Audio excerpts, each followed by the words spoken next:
Hello दोस्तों, नमस्कार। इतिहास के प्रश्नों की श्रृंखला का ये 5वां वीडियो, जिसमें 134 पहला प्रश्न है, दिल्ली सल्तनत में कितने राजवंशों द्वारा शासन किया गया। दिल्ली सल्तनत में कितने राजवंशों द्वारा शासन किया गया। प्रश्न संख्या 134 है, तो ये 5 वंश थे। 5 वंश द्वारा शासन किया गया। ये कौन कौन से 5 वंश थे? पहले गुलाम वंश, फिर खिलजी वंश, तुगलक वंश, सैयद वंश और लोधी वंश 1526 तक चला, 1451 से 1526 तक। उसके बाद मुग़ल आ गए और मुग़ल साम्राज्य की स्थापना बाबर ने की, लोधी वंश को समाप्त करके। तो ये 5 वंश थे। 135 प्रसिद्ध दरबारी कवि और विद्वानों को उनके संरक्षकों से मिलान कीजिए तथा नीचे दिए गए कोट से मिलान कीजिए। प्रश्न संख्या 135 का हो जाएगा 2154।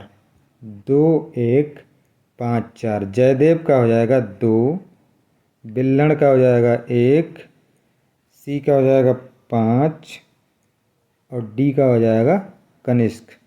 2154। तो जब विकल्प संख्या हो जाएगा सी।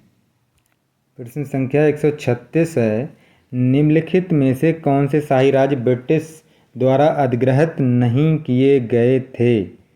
ये शाही राज्य थे जो कौन से, इनमें से कौन सा अधिग्रहित नहीं किया गया था, ये पूछा जा रहा है। तो ग्वालियर नहीं किया गया था। विकल्प संख्या हो जाएगा बी। राजा राम मोहन राय इनमें से किससे संबंधित नहीं थे। सती प्रथा का उन्मूलन उन्होंने करवाया था, अंग्रेजी भाषा को प्रोत्साहन भी दिया था, संस्कृत शिक्षा को भी दिया था, विधवा पुनर्विवाह नहीं करवाया था। यही सही हो जाएगा। बौद्ध स्मारक स्तूप कहाँ बनाए जाते थे। कहाँ पे बनाए जाते थे? इनमें दे रखा है पर नीचे कूट दे रखा है। बुद्ध के अवशेषों पर भी बनाए जाते हैं। बुद्ध के जीवन संबंधित स्थानों पर भी बनाए जाते हैं। संघ के प्रमुख सदस्यों के अवशेषों पर भी, बौद्ध मठों द्वारा अर्चना के स्थानों पर भी। चारों सही हैं। तो इसका विकल्प हो जाएगा ये सभी, डी वाला सही हो जाएगा। अगला, ईस्ट इंडिया कंपनी की परमिटों को प्रयोग करने की कानूनी वैधता एवं एक राज्य के आदेश पर निर्भर करती है। वह आदेश किसने पारित किया था? कौन था जिसने आदेश ये पारित किया था? वो था फर्रुखसियर। सी विकल्प हो जाएगा। 140 अर्धनग्न वस्त्रों में गांधी जी द्वारा वायसराय के महल में चढ़ना एक ब्रिटिश साम्राज्य की नुमाइंदगी से बराबरी की स्थिति में बैठकर अपना अधिकार मांगना एक शर्मनाक एवं मतली उत्पन्न करने वाली घटना है। ये वचन किनके हैं? किसने कहा था ये? तो ये कहा था, किसने कहा था ये कहा था विंस्टन चर्चिल ने। सी विकल्प से हो जाएगा, विंस्टन चर्चिल ने ये कहा था। 141 है, जन भावना एवं उत्साह अपने महत्तम उबाल पर है, ऐसे में इस आंदोलन को वापस लेना किसी राष्ट्रीय आपदा से कम नहीं है। गांधी जी द्वारा एक पक्षीय ढंग से जब फरवरी 1922 में असहयोग आंदोलन को वापस लिया था, तो इसके बारे में ये कथन कहा था। तो ये किसने कहा था? ये जवाहरलाल नेहरू ने कहा था। विकल्प संख्या होगा बी। निम्नलिखित घटनाओं को क्रमानुसार कीजिए। क्रमानुसार इन्हें करना। कम्युनल अवार्ड यानी सांप्रदायिक अवार्ड। कम्युनल अवार्ड जो था 16 अगस्त 1932 में हुआ था। 16 अगस्त 1932 में। साइमन कमीशन जो आया था 1927 में। और पहला गोलमेज सम्मेलन जो हुआ था नवंबर 1930 से जनवरी 1931, तो इसको 1930 ही मान लेते हैं। और गांधी इरविन समझौता जो हुआ था 5 मार्च 1931 को। 5 मार्च 1931 को। तो क्रम सही क्या हो जाएगा? 2 3 4 1। 2 3 4 1। 2 3 4 1। डी वाला सही हो जाएगा। 2 3 4 1। डी वाला सही हो जाएगा, ये वाला।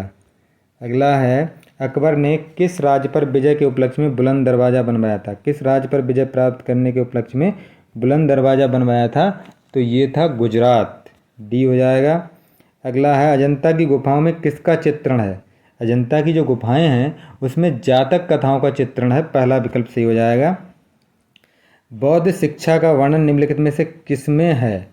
जो 4 विकल्प दे रखे हैं इनमें किसमें है? त्रिपिटक में है। त्रिपिटक में बौद्ध शिक्षाओं का वर्णन है।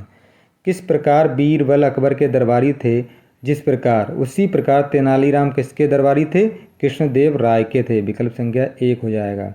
महात्मा गांधी ने निम्न में से किसमें भूख हड़ताल की थी? कौन सा आंदोलन में से है जिसमें उन्होंने भूख हड़ताल की थी? तो ये था अहमदाबाद आंदोलन। विकल्प संख्या हो जाएगा बी।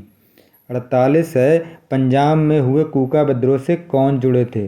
कूका विद्रोह से बाबा राम सिंह थे, इन्होंने ही शुरू किया था, बाबा राम सिंह ने, तो ये जुड़े हुए थे। विकल्प संख्या हो जाएगा डी। निम्न में से सबसे कम समय तक कौन सा विद्रोह चला जिसका ड्यूरेशन सबसे कम था? तो ये था चुआर विद्रोह। इन चारों में से सबसे कम। अगला, किस समझौते के तहत मोहम्मद अली जिन्ना और मुस्लिम लीग के पृथक निर्वाचन की मांग कांग्रेस ने मान ली थी? वो कौन सा समझौता था? किस समझौते के तहत ऐसा हुआ था? तो ये समझौता था लखनऊ पैक्ट, जिसे बोलते हैं लखनऊ समझौता। अगला, भारतीय राष्ट्रीय कांग्रेस ने किस वर्ष संघ रचनात्मक परिवर्तन किया था? संघ रचनात्मक परिवर्तन कब किया था? तो ये 1919 में किया था। अगला, सिंधु घाटी सभ्यता के लोग निम्न में से किससे अपरिचित थे? ये चार चीज़ें, इनमें से कौन सी धातु से अपरिचित थे? वो लोहा से अपरिचित थे। लोहे के बारे में नहीं जानते थे सिंधु घाटी की सभ्यता के लोग।